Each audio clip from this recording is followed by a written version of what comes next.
Salut à toutes, salut à tous et bienvenue dans cette nouvelle vidéo sur la chaîne, c'est mon avis, on se retrouve aujourd'hui pour un déballage de produits, un unboxing.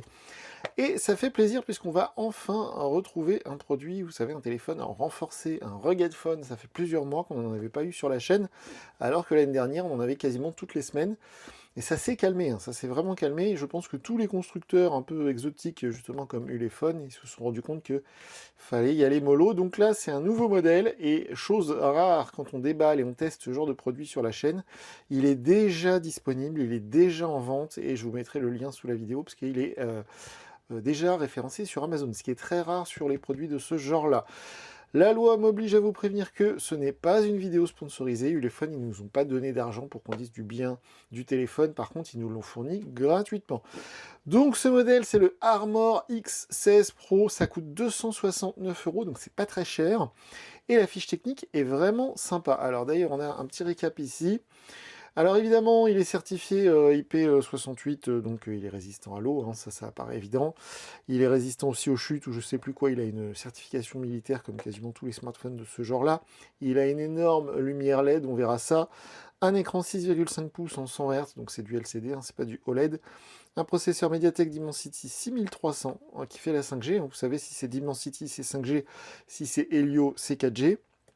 Et on a 256 Go de stockage, on a 8 Go de RAM, on a un capteur selfie 16 mégapixels, on a un capteur principal de 64 mégapixels avec un capteur ultra grand angle, donc ça fera que je teste. Une batterie de 10 000 mAh, vous le savez, sur ce genre de téléphone, c'est la norme.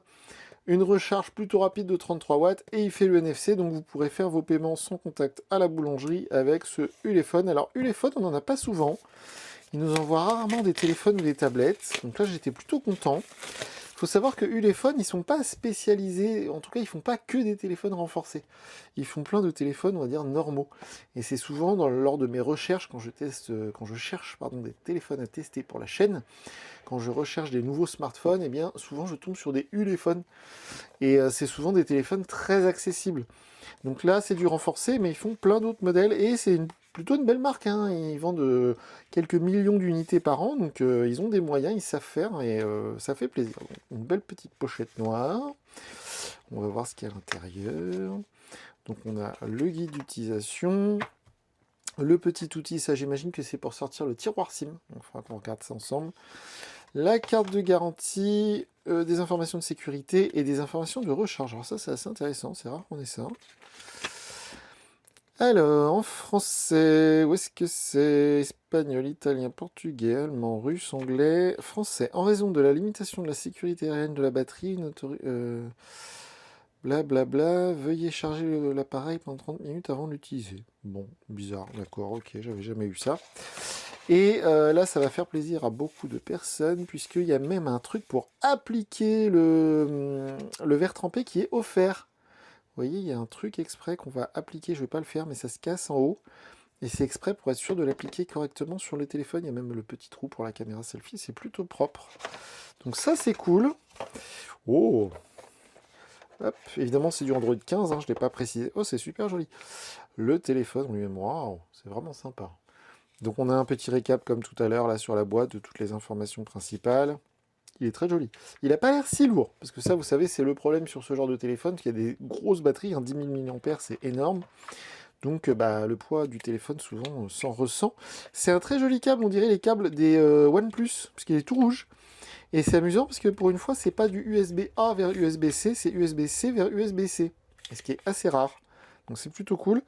Et je vois donc le chargeur. Ça, c'est très rare, hein, malheureusement. Certains me disent que c'est l'Union Européenne qui interdit ça. Je ne sais pas si c'est vrai, mais c'est de plus en plus rare qu'on ait le chargeur dans la boîte. Et donc c'est un chargeur qui fait 30 watts. Donc c'est parfait, puisque lui il prend jusqu'à 33 watts, et c'est un chargeur USB-C. Donc c'est très cool, et il est logoté Ulefone. Quand je vous dis que c'est une grosse marque, hein, en voici la preuve.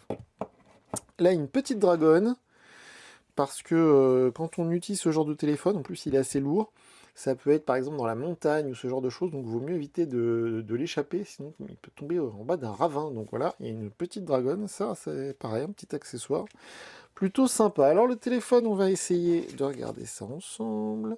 Je dis essayer parce que tout à l'heure ils m'ont inquiété avec leur histoire de batterie là, mais normalement je pense qu'on va pouvoir l'allumer malgré tout. Hop, ok. Alors, comme je le disais, ça c'est un récap de toutes les infos qu'on a vues il y a 5 minutes, hein, au niveau de la certification IP68, tout ça. Oh, c'est beau! Ah, c'est très sympa. Je sais pas si c'est de l'aluminium, mais ça y ressemble beaucoup. C'est très chouette. Le bouton ici, vous savez, c'est un bouton qu'on peut personnaliser. Et le fait de l'avoir entouré en jaune, en plus, il est un peu... il y a une matière un peu antidérapante, c'est très sympa. La finition est belle, hein. On a vu des téléphones renforcés sur la chaîne, mais celui-ci est très très chouette. Alors comme d'habitude, l'étiquette, voilà, avec les codes IMEI, tout ça. Bon, je vais pas l'enlever, mais je vous explique, en long, en large, en travers, que ça sert à rien de laisser ça, hein. C'est pas forcément très joli.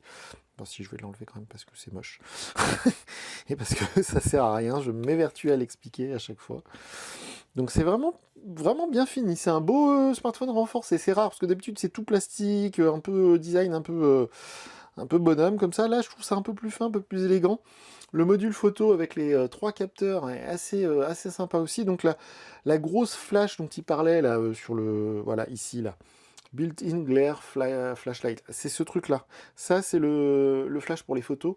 Et ça, c'est la LED qui pète les yeux. Faut pas vous mettre ça dans la tronche pour éclairer la nuit quand vous êtes en montagne, tout ça, parce que c'est le genre de téléphone qu'on va utiliser soit dans un environnement, genre un chantier, ou soit en randonnée, quoi. Donc, il est assez léger, il est pas trop lourd.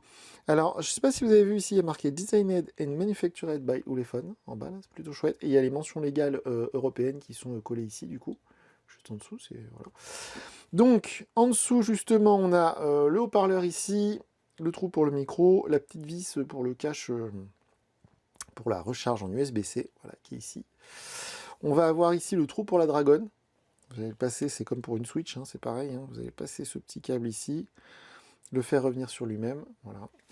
Donc ça, c'est chouette. C'est comme d'habitude des petits éléments en métal comme ça qui sont vissés, hein, comme sur quasiment tous les téléphones de ce genre-là. Donc le jack en plastique bleu là qu'on avait tout à l'heure, je pense que c'est pour sortir, vous voyez, le tiroir SIM qui est ici. Voilà. Donc on peut le faire avec les ongles, mais si vous n'avez pas d'ongles, effectivement, ils vous ont mis un outil. Et on peut mettre une carte micro SD, ça va plaire à beaucoup d'entre vous. On a fait une vidéo dédiée à ce sujet sur la chaîne C'est Mon Avis 2 parce que personnellement j'ai beaucoup de mal à comprendre qu'on ait besoin de rajouter une carte mémoire dans un smartphone en 2025, mais pourquoi pas. Donc on peut le faire sur celui-ci et on peut mettre 2 SIM plus une carte mémoire. Donc là vous ne pourrez pas vous plaindre, hein, il y a vraiment tout ce qu'il faut. Ok, donc le bouton personnalisable, on l'a vu. Au-dessus, qu'est-ce qu'on a? Je me demande si c'est pas un deuxième haut-parleur qui est là. Là, c'est un émetteur infrarouge. Ça peut être pratique. La prise jack 3.5, elle est ici, justement. Hop là, voilà. Pour brancher un casque, une enceinte, ce que vous voulez.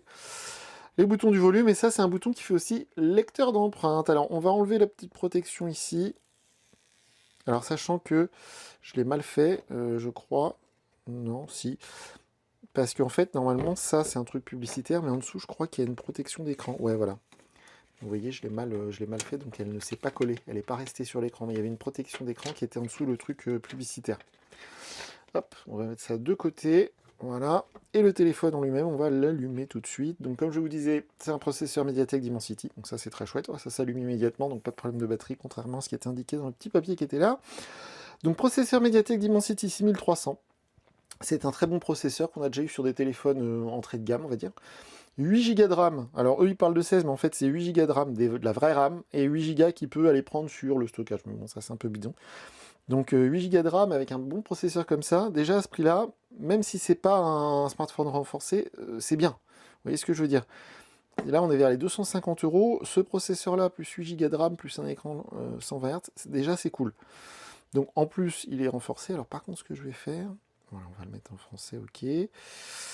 Je vais essayer de le peser pour savoir combien il fait. On va faire tout ça plus tard, ok. Suivant, donc ça c'est pareil, je le ferai plus tard. Ok, ok, voilà, accepter. Préparation du téléphone. Eh ben ça va super vite et l'écran est très beau. Le fond d'écran est très beau et l'écran est très beau. Ça c'est voilà, c'est très bon signe. Ouais, c'est sympa. Alors sur ce genre de smartphone, souvent je vous précise que ce que j'apprécie, c'est que les constructeurs, alors n'ont pas les moyens, souvent, mais ne personnalisent pas Android. C'est-à-dire que quand vous achetez un Xiaomi, l'interface elle s'appelle HyperOS, quand vous achetez un Samsung, ça s'appelle One UI, etc., etc. Et sur les constructeurs de ce genre-là, souvent c'est Android tel que Google l'a conçu. Mais là, je vois qu'il y a une petite personnalisation. Déjà, le tiroir d'application, c'est un peu personnalisé par Ulefone. Le centre de contrôle aussi est un peu personnalisé, ça ressemble pas au centre de contrôle des autres smartphones de ce genre-là. Le menu, ouais, vous voyez, le menu aussi a été un petit peu personnalisé avec des petites icônes, tout ça. Donc c'est assez sympa.